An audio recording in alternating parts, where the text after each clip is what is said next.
Number 5, for the surface S2 parametrized by g of u, v is u cosine v, u sine of v, and 1 minus u squared.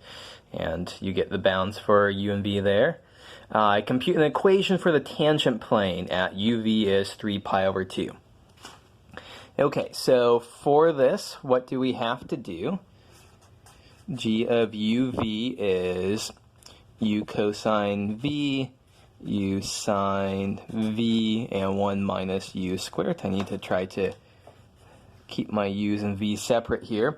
So this is the sort of parametrization that just is the ad hoc one that I give you the parametrization. So if it's a surface of a cylinder, or a surface of a sphere, or a graph of a function, we can just quickly read off the normal vector from the formula sheet. We can't do that here. We have to actually compute t sub u and t sub v and then take the cross product. So t sub u, take the derivative, partial derivative of everything here with respect to u. We get cosine v and sine v and negative 2u. And then for t sub v, taking derivatives, partial derivatives with respect to v, we have minus u sine v, u cosine v, and 0. Now, we need the normal vector. We need to take the cross product of these two. Cosine v, sine v minus 2u, minus u sine v, u cosine v, and 0. So the cross product here, the I hat component is sine v times 0 minus 2u times 2u cosine v. So that's 2u squared cosine v. The j hat component is minus 2u times minus uv sine, minus 2u times minus u sine v. So that's 2u squared sine v. And the other term is a cosine v times 0. So that's 0. And then the k hat component is cosine v times u cosine v. So that's u cosine squared v. And then minus sine v times minus u cosine v. So that's a plus u sine squared v. And so note that we have a u cosine squared v plus u sine squared v. So that just becomes a u.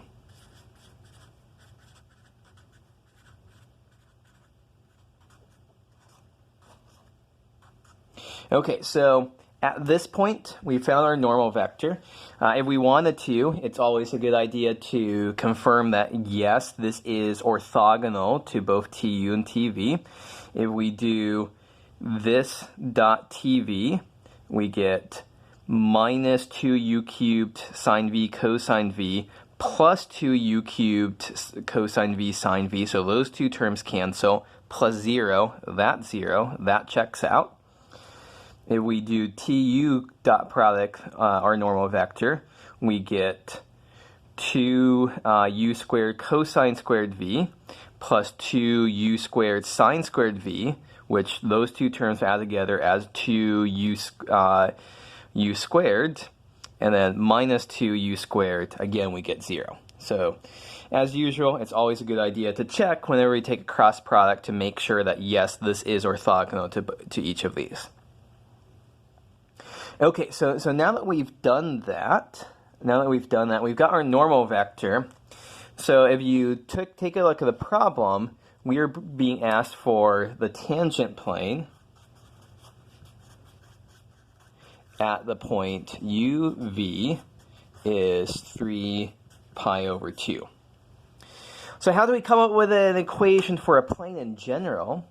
We need two things. We need a point and a normal vector. So for both of them, we've got our parametrization of our plane in terms of u and v. We've got our normal vector in terms of u and v.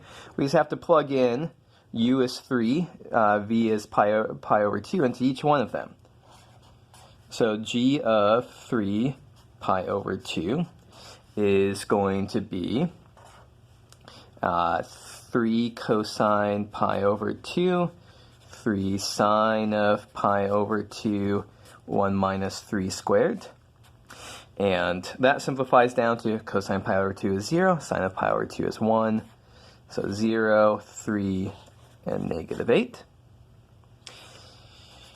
Our normal vector, we want to plug in 3 pi over 2 into here.